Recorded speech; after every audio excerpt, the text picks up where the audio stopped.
दार्शनिक पवित्र कर, आप तो पवित्र कर रहे हैं, हम हृदय को। खूब नाम जप में चित्त बस लगाया जाए अपने लोग मिल करके। सब शास्त्रों का और सब संतों का जो अवगाहन हुआ, मिलन हुआ, उससे पता चला नाम जप ही सर्वोपरि है। बात करें जैसे हमारा नाम में मति रहे, सांतन में मति रहे, सदगुरु में मति रहे, और हमारे जो कामनाएं है थोड़ा निष्कप्त हुए, ठाकुर जी को समर्पण कर से ये सब शांत हो जाएंगी कामनाएं। जितना नाम रूपी जल पड़ेगा ना, तो ये सब कामनाएं शांत हो जाएंगी। खूब नाम जप करता रहे, कामनाओं की चिंता ना करे। जैसे अंदर भूत भविष्य का चिंतन आता है, कामनाओं का चिंतन आता है, उसमें परेशान ना हो। अपना काम है नाम जप करना, वो सब धीरे धीरे डिलीट हो जाएंगी, शांत हो जाएंगी। अब इसे आशीर्वाद करें, हमारा कामना जैसे निष्कृत। हाँ बिल्कुल। ठाकुर जी चरण में हमारा मोती मन जीवन यापन करना, जितने कपड़े से काम चल जाए, जितने वस्तु से काम चल जाए, पर निरंतर भजन करना, सार बात भजन है। संग्रह परिग्रह से जितना बच सके उतना कृपा है। हमें क्या करना है, बॉक्स रख के हमें क्या करना है कि अगले साल ये लोई काम आएगी तो अगले साल ठाकुर दे देंगे।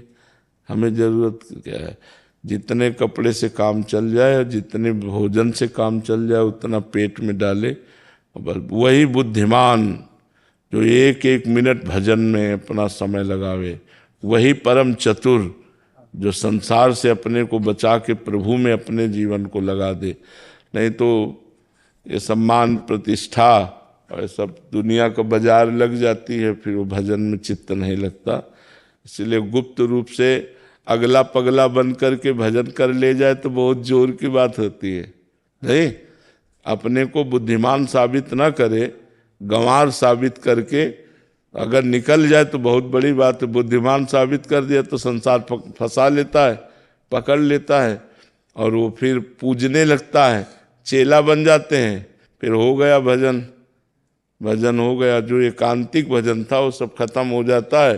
बस वही उन्हीं के आशीर्वाद, उन्हीं का पोषण। और कहाँ आए थे श्री कृष्ण को रिझाने, और कहाँ रिझाने लगे संसार को। सागर बढ़ते ही जाते हैं, सागर कामना तो सागर है, वो तो बढ़ता ही जाता है। इसीलिए धन्य है आप लोगों का जीवन।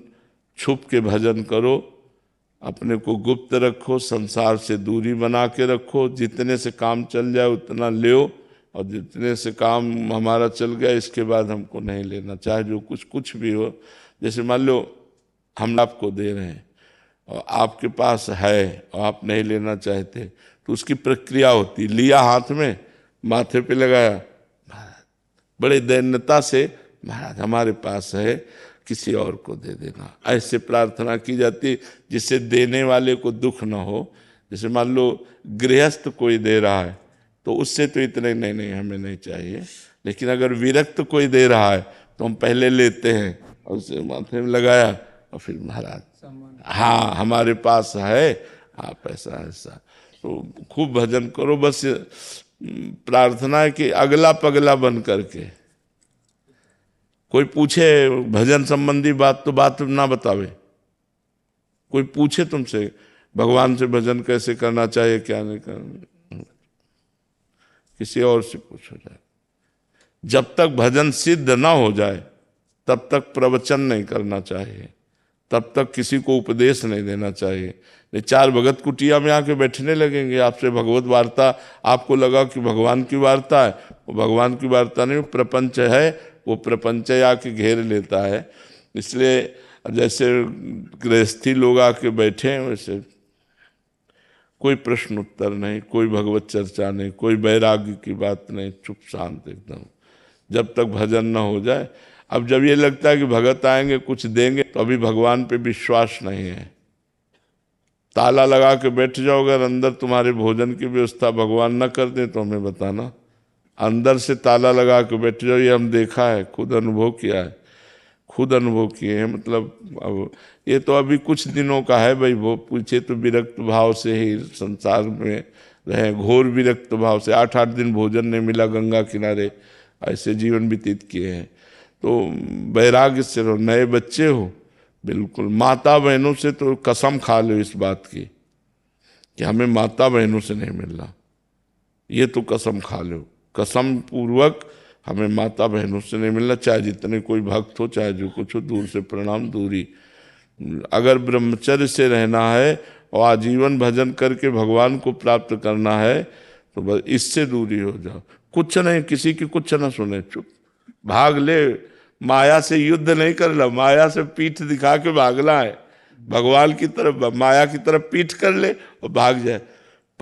जैसे कोई बाबा राधे श्याम बोले, नहीं सुनाई नहीं दे रहा, तुम राधे श्याम भी नहीं बोल सकते, अपने चुपचाप चला जा रहा है, उसको कोई मतलब नहीं। ऐसे चलना चाहिए। नए साधुओं खूब भजन करो डट करके, बच्चा बड़ा भाग्य, भगवान ने बड़ा भाग्य दिया। अब हम ललचाते हैं पीछे के जीवन को याद करके कि वो गंगा किनारे का जीवन, पूरी सर्दी में एक वस्त्र, केवल एक वस्त्र धारण किए, रात दिन भगवान के भजन में। जो आकाश वृत्ति से गंगा किनारे आ गया, मिल गया, वही खाना, नहीं कई कई दिन भूखे रहना, पर बड़ा आनंद बना रहता था। इसलिए आप लोगों को देख करके मन ललचाता है और यही प्रार्थना करते हैं कि 2 साधन है, एक बाहरी साधन है, एक आंतरिक साधन। बाहरी साधन ये है कि हमको कोई भी वस्तु ज्यादा नहीं रखनी,